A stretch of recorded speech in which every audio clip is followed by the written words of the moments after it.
Alright, what's up guys? My name is Zach, and today I am driving a 1990 Lexus ES250.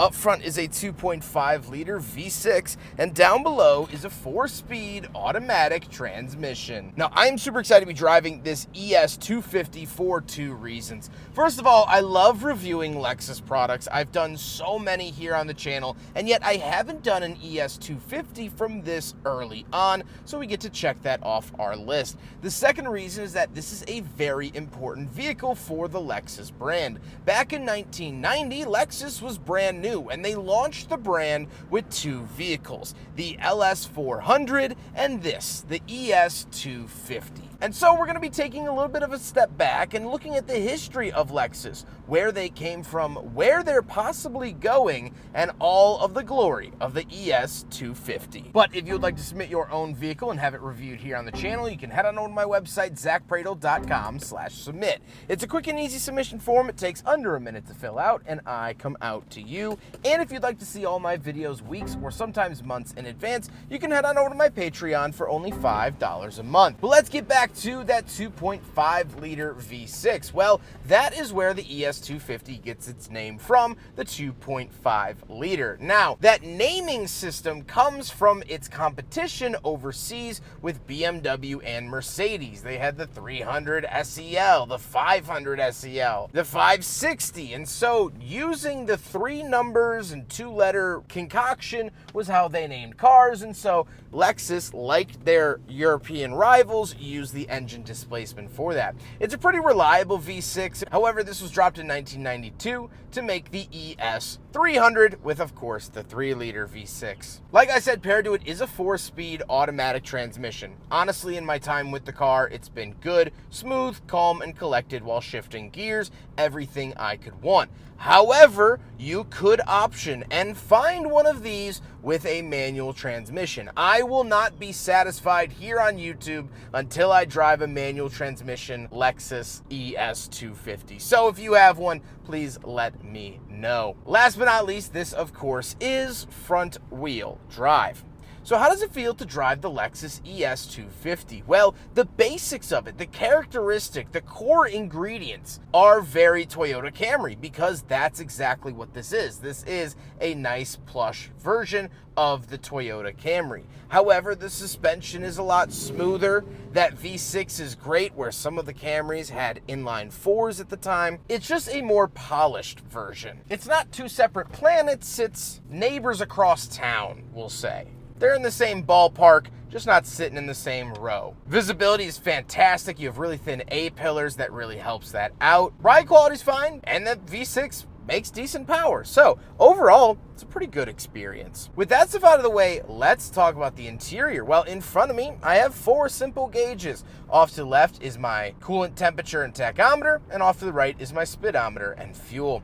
On the steering wheel, I don't get any buttons. I have a cruise control stalk to the right, but that's it. Off to the left, we do have our security button and fog light switch. This does have factory yellow fog lights. And down below, we have our climate control vent and gauge dimmer switch. Moving out of the door, we have our power locks and power windows, as well as a little speaker and the latch to get in and out. Moving into the center, we do have our hazard switch and rear defrost, 2 climate control vents with a digital clock, and our climate controls, dual zone, simple, easy, fan speed to the upper left, temperature to the bottom left, and where to send it off to the right. And then we have our radio. Now, this just has a cassette player, favorites, bass and treble, which was still a very nice system. However, in 1990, you could option it to have a CD player. That was very, very new for the era. Then we do have pop-out cup holders. We'll do a big freaking bottle test. Obviously it fails, wah, wah, wah, but I'm just happy to see that it had cup holders at all.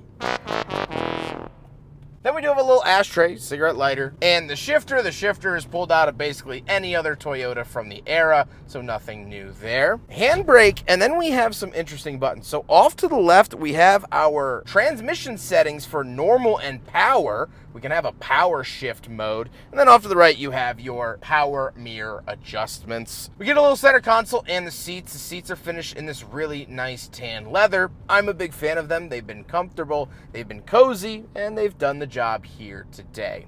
However, speaking of seats, we do have back seats, so let's go do a back seat review. If I were a betting man, I'd say that these are probably going to be pretty terrible. Although we do have frameless windows, which is nice. Oh, yeah, not great. I can get myself in here, but this is 100% not where I want to be.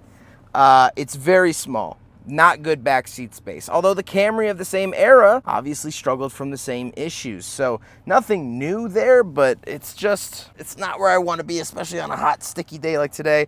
We do have a foam cushion that folds down for an armrest and an ashtray. No climate vents, but ashtrays. So I guess that's a win. Now, unfortunately, we can't take a look at the trunk. The trunk is stuck closed because of a mechanism that seems to be jammed. So unfortunately, I can't show you that. Here's the outside of it. Do with that as you will, but let's talk about the looks. Now we gotta talk about the looks, and this is where you can clearly tell that this is really just a Toyota Camry in a tuxedo, which is fine. We'll get onto that a little bit later on. I think it's a very handsome car. I think it's very reserved. And this is 2 full decades before Lexus started doing those giant grills on the front of their cars. Those are so overstated, so flamboyant, so in your face, that this feels really nice, really reserved, and almost that sort of stealth wealth luxury that you might look for from a brand like this. With all of that being said, let's get on to my final thoughts. What do I think driving the Lexus ES250? Well, right off the bat, I have to say it has some amazing touch points here in the Lexus product. I like the nicer materials. Nothing in here, as we come up on 36 years later, nothing in here is squeaking, rattling, beeping, making noise. It's still a calm, cool, collected experience. And this is what Toyota reliability and that Toyota nameplate used to be. This car has seen so many sunrises and sunsets, and yet it's still in great working order. That is very, very nice. Okay, minus the trunk, but you know what I mean. But let's get down to brass tacks. Is this the nicest luxury car I've ever been in? No. Is it top 10? No. Is it top 100?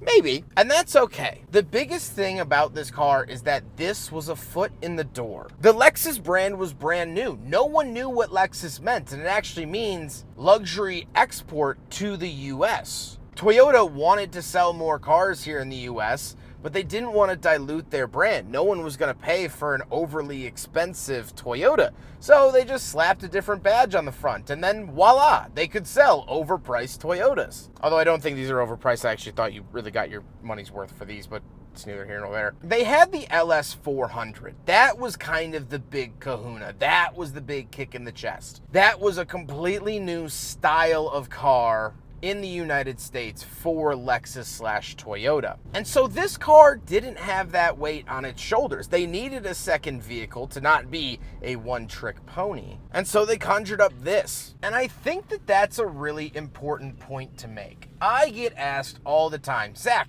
I want to start a YouTube channel. What should I do? What tips do you have? And while personally I think you're asking the wrong person, what I always tell someone is just make something. Make a video. It's probably not going to be that good, but at least you'll learn the process. You'll learn what it's like to post and all of these extra things. You don't need a spectacular first painting if you want to be a painter. You don't need to wow everyone your first go around. You just need to get your foot in the door. You just have to say, hey, I'm here and I'm not going anywhere. That's what this car was able to do. It was able to tell consumers that Lexus is a legitimate brand, and Lexus is going to be here for a while. They're going to offer good cars like the ES250. At the end of the day, for all intents and purposes, this ES250 was one giant business card for Lexus. And that's all they needed.